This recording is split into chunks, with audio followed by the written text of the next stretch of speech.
Welcome to the Best 5 Minute Wine Podcast with Forrest Kelly. We continue our collaboration with Emmy award-winning journalist David Page. That's what we do in the podcast world. We help each other out. And David's got a brand new podcast called Culinary Characters Unlocked. The Best 5 Minute Wine Podcast.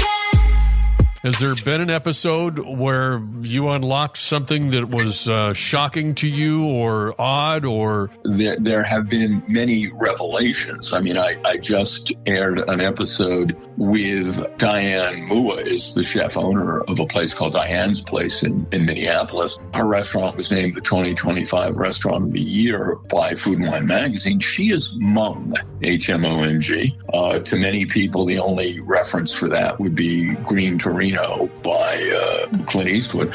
And she's doing Hmong cooking, which is the mostly Asian cooking of a stateless people with such a story to tell.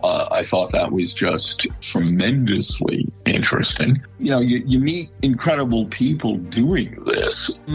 Someone like Dan Barber, who Time Magazine put on their list of the 100 most influential people, who is trying to reinvent, redefine how we as Americans eat with his restaurant, Blue Hill at Stone Farms, and the whole farm that surrounds it. He's at the forefront of trying to get Americans to A, eat honest-to-God, local-sourced good food, and B, to do it in a way that minimizes animal protein without eliminating it, and gets us to understand you can like vegetables if they taste good, if they haven't been genetically bred to be perfectly round so that they can be transported properly, and in fact have been bred to have flavor. Every one of the folks I talk to has something interesting, unusual, provoking to say. So shocking? I don't know. When you can get Muammar Gaddafi to talk about cross-dressing, you can really get a screwdriver in somebody's back when you're interviewing them and get them to say things that they normally wouldn't say, right? Well, but hold on. If you're going to reference that story, let me tell it. I mean, after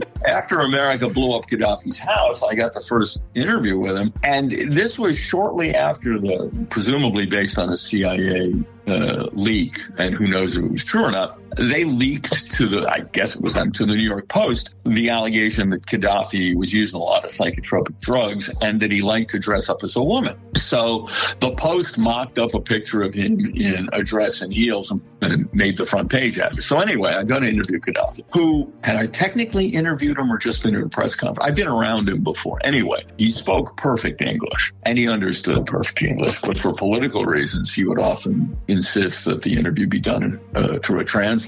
So I'm doing the standard interview with him, and it's all the standard answers to all the standard questions, and I'm done. So I figure I'll throw one more at him. So I say, listen, I didn't say listen. The New York Post, based presumably on CIA information, recently reported that you like to dress up in women's clothing. Is that true? And then his translator would not ask the question. And I looked over and I realized the guy was afraid that if he asked the question, he'd be executed.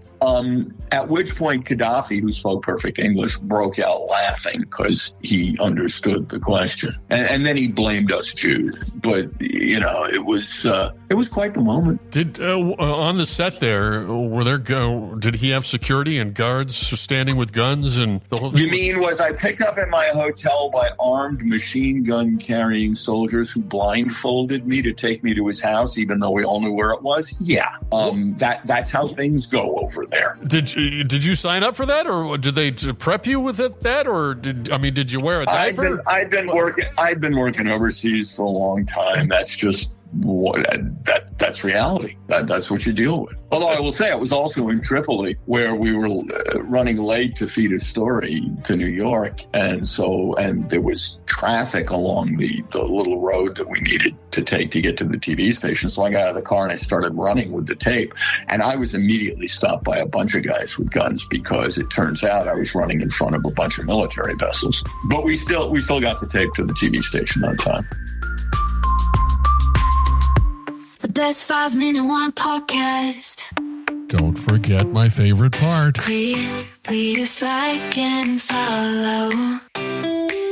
Oh.